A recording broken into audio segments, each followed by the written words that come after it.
Okay, well, I see one little baby ear in there. Looks like we've had one get away out here. I don't know if it was born there or what. But anyway, we'll try to get around here. I don't think she's going for it though. She's pretty crabby. She's a little protective right now.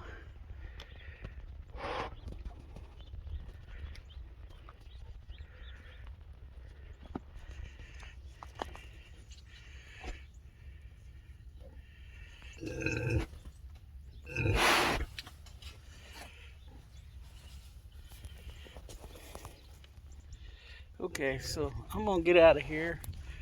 Looks like she may still be having them. Looks like right now she's had 6 and maybe lost 3.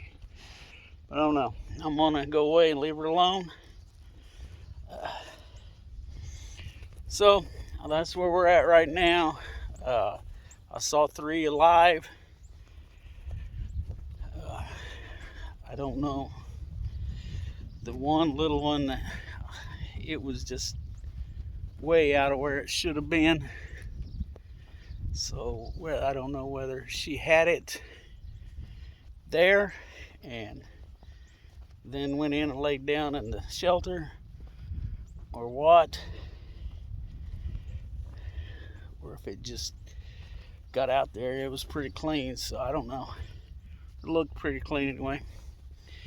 The other 2 looked like they just got somewhere they didn't belong and didn't get back. So, but we'll see. Maybe they were sleeping, I don't know. I'm gonna leave her alone. One of the live ones was still pretty yucky, so she has had 13 before, so she may not be done. So that's where we're at with that. Okay, moving on to other things.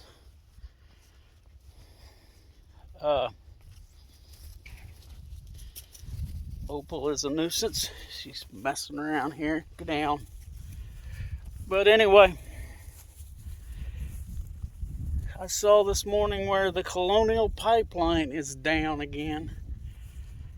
It is the major pipeline that supplies gasoline and distillates, which I'm guessing is like diesel fuel and heating fuel and all that kind of stuff, to the East Coast up to New York City, and it goes from South Carolina to New York City, I guess, and points in between.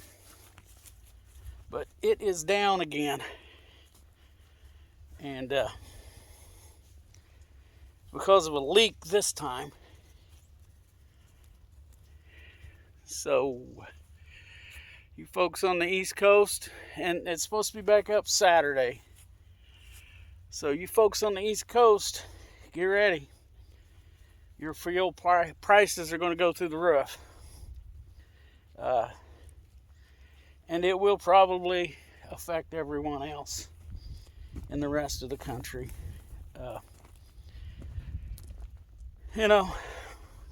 Because what will probably happen is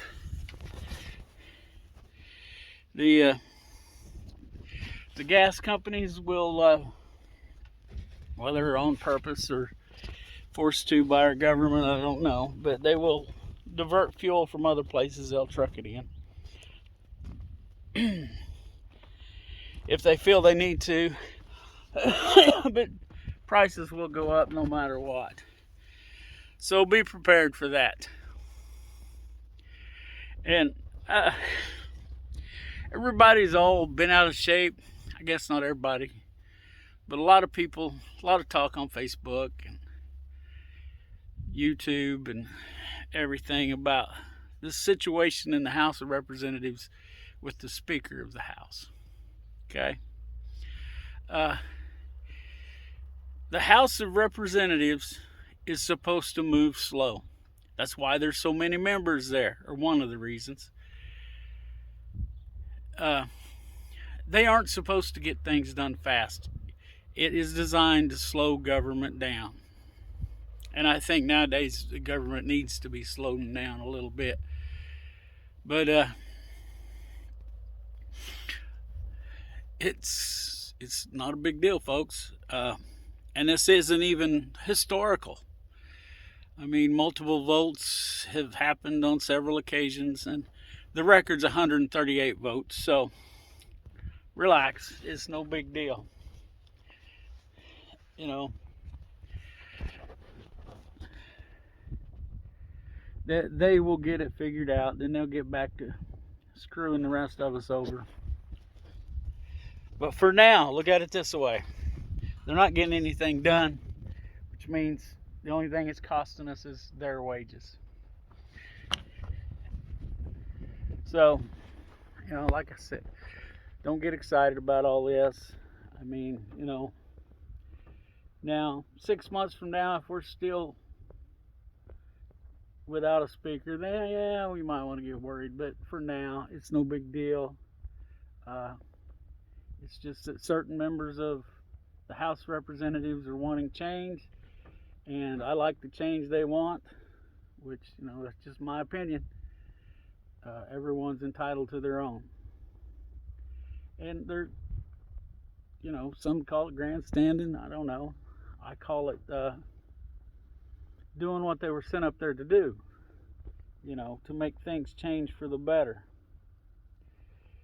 So anyway, it looks like I'm running out of time, so I'm going to stop this for here. I got some things to do. Alright, I'm running some errands this morning, or now. It's still morning, it's not noon yet. But I was talking a little bit earlier on this video about the Colonial Pipeline and how that will affect the East Coast, from like South Carolina and through New York City, and it probably will affect everyone. You know, the government and the big oil companies, they like to use any excuse they can to jack up your prices. So, and that brings up, so I've been seeing a lot on social media, let's say, about the price of eggs.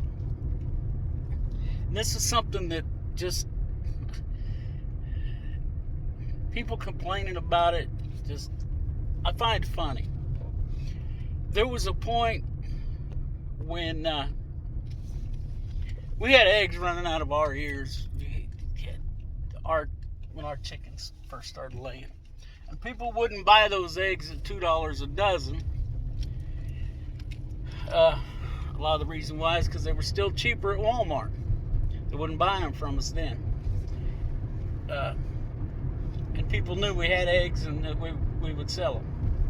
But people wouldn't contact us to buy those eggs. So now they're paying almost $5 a dozen. Some places over, I've heard, as much as $8 a dozen. Now they're complaining. And I'm sorry, if you live near any kind of rural area, I know around the Pittsburgh, Kansas, Joplin, Missouri, Lamar, Missouri area, there are people that have eggs for sale. Local people, your neighbors, you know, that you could really be helping them out. People you may know. You probably know somebody, I mean. But they would rather, and I know it's convenience. The convenience of Walmart. I mean, that's where they get you. I mean, where else can you go buy your eggs and bacon and clothes and get your car fixed and, you know. But we've got to start supporting the local people. You know,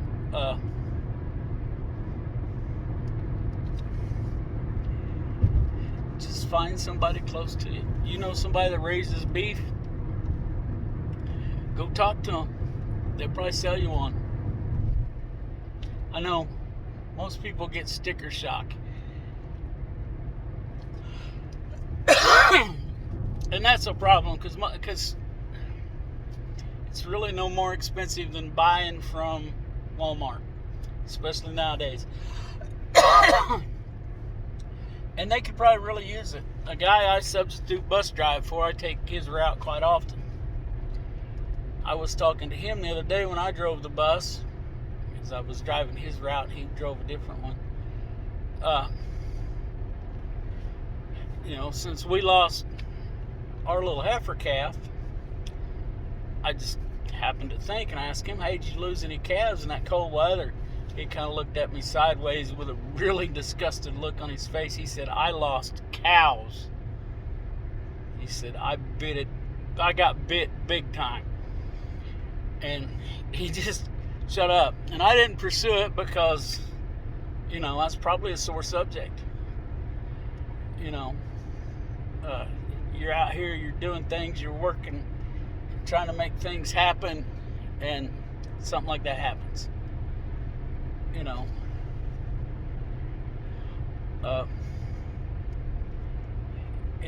it sucks. But,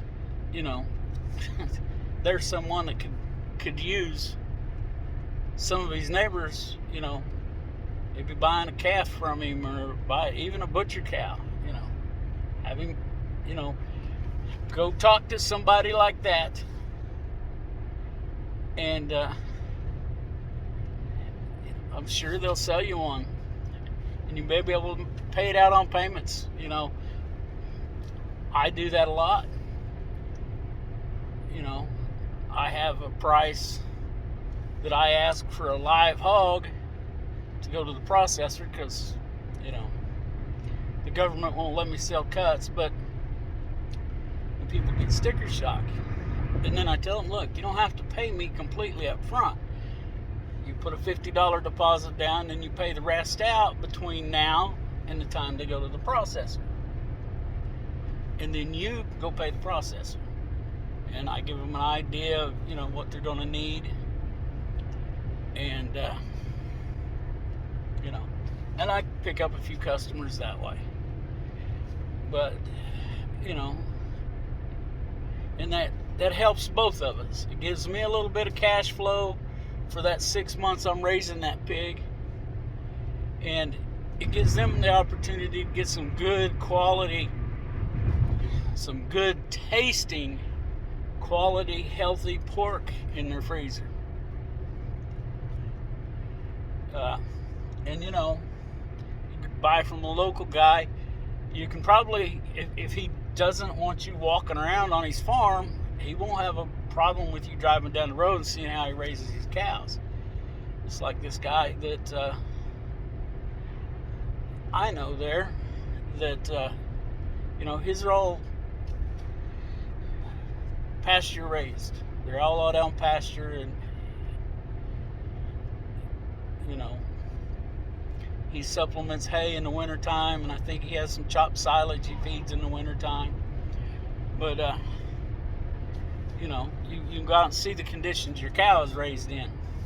It's not standing in knee deep mud, fecal material, and urine, just one of those nasty feedlots,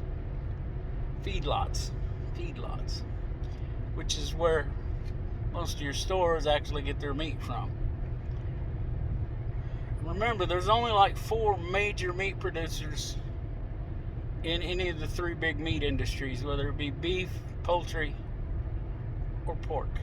There's 4 big players in each of those categories.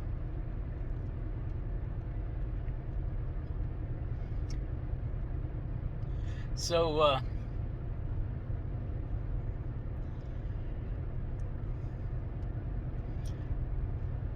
and they all basically buy animals that are raised the same way. You know, it used to be, I think poultry started it, and then pork is done this way now. But if you want to get into the commercial market, you have to go into debt, $500,000 before you get your first birds. And they'll give you the birds and buy the feed for them, the way I understand it. But you get paid per live bird at the end. So if something happens, you lose a lot of birds. Well, that's your loss.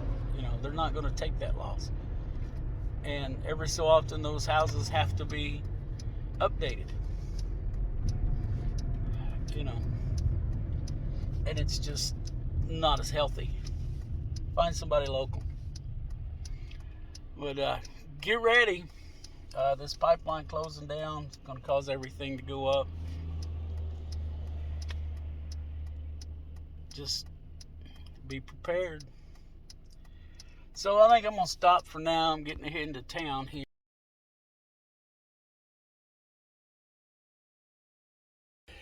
Okay, well, can't give you much of an update on babies. Boss Hog is really grumpy, really protective. I saw 2 up and around. I mean, that's not saying there may not be more in the straw, but looks like the loss is up to 4 now. So I don't know. I'm thinking maybe it's time to cull her too. Her last litter, she didn't raise any. And this litter, I don't know what she's got in there, but I'm sure that there's at least 4 that we've lost. We'll go over here and see how bad Buddy's messed up the trailer door.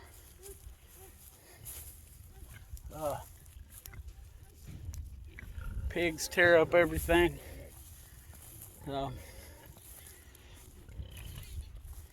Even old Deuce was being protective over there. So, what you doing, buddy? You better behave yourself. No, there's nothing to eat here.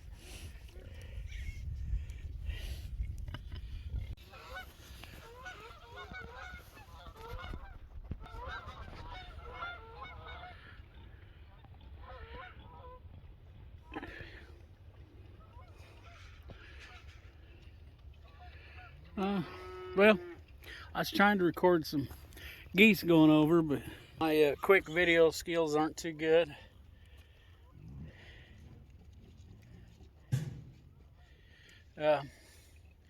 Watching the #1 farmhand put feed out for Boss Hog. And he's over there counting, so he may have a better view than me. He feeds them every day, so she may be more comfortable with him. I'll get a report when he gets back over here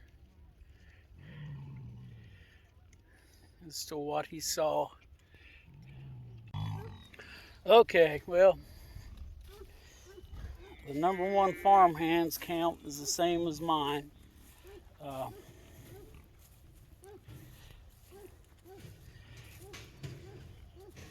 So we won't have a real good count for probably 3 or 4 days till she gets up walking around, and she'll lay there with them for a couple of days,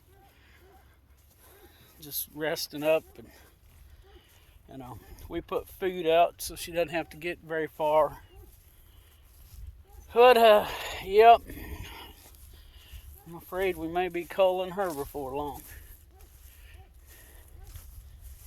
which kind of hate to, but you know, that's too much loss. That'll put us down to ruby, freckles, and well done. If I do that, we'll have to see how this goes. We'll have to have a business meeting about it. See what the rest of the owners think here. But yep. Okay, well, I guess I'm gonna wind this up for now. I mean, there's a lot of stuff going on that I could talk about for a while, but feeling a little puny, and y'all don't want to hear it really. I've already ranted enough on this video, so hope everybody's having a good day, good night, whatever it is where you're at when you watch this. And we'll catch y'all on the next video. And let's all remember to help out, or look out for each other. Yeah, I'm telling you, there's a lot that you need to be looking out for. And let's help each other when we can. Let's all pray. I'll catch y'all later.